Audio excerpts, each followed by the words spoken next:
Please ఈ వీడియోని ఒక లైక్ చేసి సబ్స్క్రైబ్ చేయడం మర్చిపోకండి. లక్ష్మి ఇంకా అర్జున్ని తిట్టినందుకు బాధపడుతూ ఉంటుంది. ఇంకా జాను ఏమో అరవింద వాళ్ళ ఇంటికి వస్తుంది. ఇంకా జాను ఇంటికి వస్తూ దేవయాని తిట్టినది గుర్తు చేసుకొని ఇంకా బాధపడుతూ ఉంటుంది. ఇంకా జానుని అరవింద చూసి లోపలికి పిలుస్తుంది. ఇంకా ఎందుకు వచ్చావని చెప్పి అడుగుతూ ఉంటే ఇంకా అప్పుడే మిత్ర అక్కడికి వస్తాడు. నేనే పిలిపించానమ్మా అని చెప్పి ఇంకా మిత్ర అంటాడు. ఇంకా మిత్ర జానుతో, మీ అక్క చేసిన తప్పుకి నువ్వు శిక్ష అనుభవించకూడదు, ఆ మోసగత్తె వల్ల నువ్వు బలి కాకూడదు, అందుకే నేను ఒక నిర్ణయానికి వచ్చాను అని చెప్పి అంటూ ఉంటే ఇంకా అప్పుడు అరవింద, మిత్ర లక్ష్మి గురించి చాలా తప్పుగా మాట్లాడుతున్నావురా, లక్ష్మిని మోసగత్తె మంత్రగత్తె అని చెప్పి అవమానించకురా అని చెప్పి ఇంకా అరవింద అంటూ ఉంటే ఇంకా అప్పుడు మిత్ర, అంతకంటే ఘోరంగా అవమానిస్తాను, మన పరువుని ప్రతిష్టను నడి వీధిలో పడేసి వెళ్ళిపోయింది, అలాంటి తనని ఇంతకంటే ఇంకా నీచంగా మాట్లాడిన తప్పు లేదు అని చెప్పి ఇంకా మిత్ర అంటూ ఉంటే ఇంకా అప్పుడు అరవింద, మిత్ర నీకు జరిగింది తెలుసుకోకుండా ఇంత నిందలు వెయ్యకు, మిత్ర జరిగింది నీకు తెలిసి కూడా ఇలా మాట్లాడుతున్నావేంటమ్మా, క్షమించరాని నేరం చేసింది కాబట్టి తిరిగి రాని లోకాలకి వెళ్ళిపోయింది, అయినా ఇప్పుడు నువ్వు లక్ష్మి ఏం చేయలేదని అంటున్నావు, లక్ష్మి వల్ల జాను జీవితం నాశనం కాకూడదు, ఇంకా చూడు జాను, మీ అక్క నా జీవితంలో నుంచి ఈ లోకంలో నుంచి వెళ్ళిపోయింది, నేను నీ జీవితాన్ని గాలికి వదిలేయలేను, నీ జీవితానికి ఒక మార్గం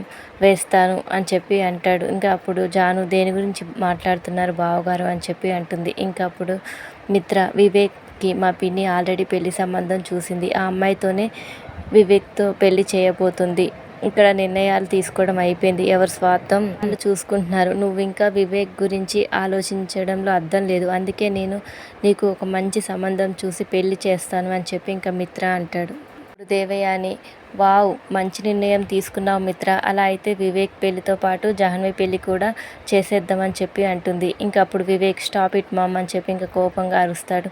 ఇంకా అప్పుడు మిత్ర, పిన్ని అన్న దాంట్లో తప్పేముందిరా, తను అన్నట్టుగా మీ ఇద్దరికి పెళ్ళి ఒకే కళ్యాణ మండపంలో చేసేద్దాం అని చెప్పి ఇంకా మిత్ర అంటాడు. ఇంకా వివేక్, ఏంటన్నయ్య నువ్వు కూడా, మామ తెచ్చిన సంబంధం చేసుకుంటానని చెప్పి ఎలా అనుకున్నావు, పెళ్లి చేసుకుంటానని నీకు నేను చెప్పానా అని చెప్పి ఇంకా వివేక్ అంటాడు. ఇంకా అప్పుడు మిత్ర, సరే నీకు ఎవరు ఇష్టమో ఇప్పుడైనా చెప్పు అని చెప్పి అంటే, ఎవరిని పెళ్లి చేసుకోవాలి అని చెప్పి ఇంకా మిత్ర అంటాడు.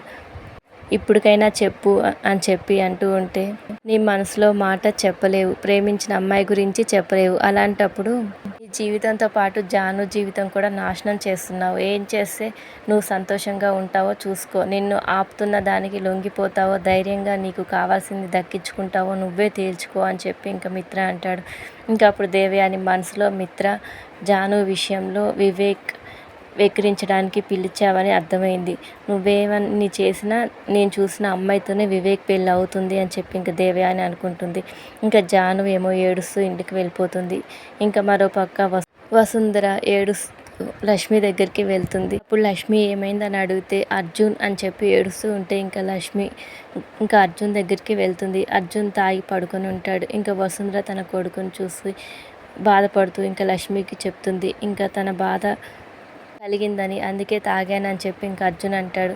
ఇంకా లక్ష్మి తన వల్లే తాగానని తననే తిట్టుకుంటూ ఇంకా లక్ష్మి అర్జున్కి క్షమాపణ చెప్తుంది. గతం గురించి చెప్తే ప్రమాదం అని, అందుకే ఎవరికి తెలియకూడదని, అందుకే చెప్పడం లేదని అంటుంది లక్ష్మి. ఇంకా అర్జున్, లక్ష్మి నీ సమస్య ఎంత పెద్దదైనా నాకు చెప్పు, నేను తీర్చడానికి సిద్ధంగా ఉంటానని చెప్పి అర్జున్ అంటే ఇంకా అప్పుడు లక్ష్మి, అర్జున్ గారు మీరు నా సమస్యను తీర్చలేరు, అది చాలా సులువైంది కాదు అని అంటుంది. ఇంకా అప్పుడు అర్జున్, ఏంటో లక్ష్మి, నేను ఎంత సంపాదించినా నీకు సాయం చేయలేకపోతున్నాను ఇంకా బాధపడుతూ ఉంటాడు. నీ సమస్య తీర్చలేను అన్న బాధ నన్ను చాలా ఇబ్బంది పెడుతుంది అని చెప్పి అంటే ఇంకా అప్పుడు లక్ష్మి, అర్జున్ గారు ప్లీజ్ దయచేసి అలా మాట్లాడకండి, మీరు లేకపోయి ఉంటే నా జీవితం ఏమైపోయేదో, మీరు లేకపోయి ఉంటే నా కొడుకు జీవితం ఏమైపోయేదో, నా జీవితం ఎప్పుడూ అంధకారం అయిపోయేది, మీరు నా జీవితానికి ఒక అర్థం కల్పించారు, మీరు అంటే నాకు ఎంతో అభిమానం కంటే ఎంతో ఎక్కువే, అది మాటల్లో చెప్పలేను, మళ్ళీ ఈ పరిస్థితి రానివ్వకండి, మీ వల్ల మేము బాధపడేలా చేయకండి అని చెప్పి ఇంకా లక్ష్మి అక్కడి నుంచి వెళ్ళిపోతుంది. ఇంకా అప్పుడు అర్జున్ వాళ్ళ అమ్మతో, అమ్మ ఇప్పుడు లక్ష్మి ఏం చెప్పిందో విన్నావా, తన జీవితానికి నేను అర్థం కల్పించానంట, తన జీవితానికి నేనే ఆధారం అంట చెప్తూ ఇంకా అర్జున్ సంతోషపడుతూ ఉంటాడు. ఇంకా అప్పుడు వసుంధర, అవును అర్జున్, లక్ష్మి నిన్ను ప్రేమిస్తుంది, తన మనసులో మాట చెప్పింది అని చెప్పి అంటూ ఉంటే అర్జున్, పోనీలే అమ్మ, ఒకప్పుడు ఈ మందే నన్ను లక్ష్మిని కలిపింది. ఇప్పుడు ఈ మందే తన మనసులో మాట నాకు చెప్పేలాగా చేసింది. నాకు చాలా సంతోషంగా ఉంది అమ్మ అని చెప్పి ఇంకా అర్జున్ అంటూ ఉంటాడు. ఇంకా జాను ఏమో వెళ్తుంటే వివేక్ ఎదురు చూస్తూ ఉంటాడు. జాను నీ బాధ తీరేలా అని అంటాడు. రోజుకి 100 సార్లు ఏడ్చినా నా బాధ తీరదు, చనిపోతే బాగుంటుంది అని చెప్పి జాను అంటుంది. Thank you for watching. Please subscribe my channel.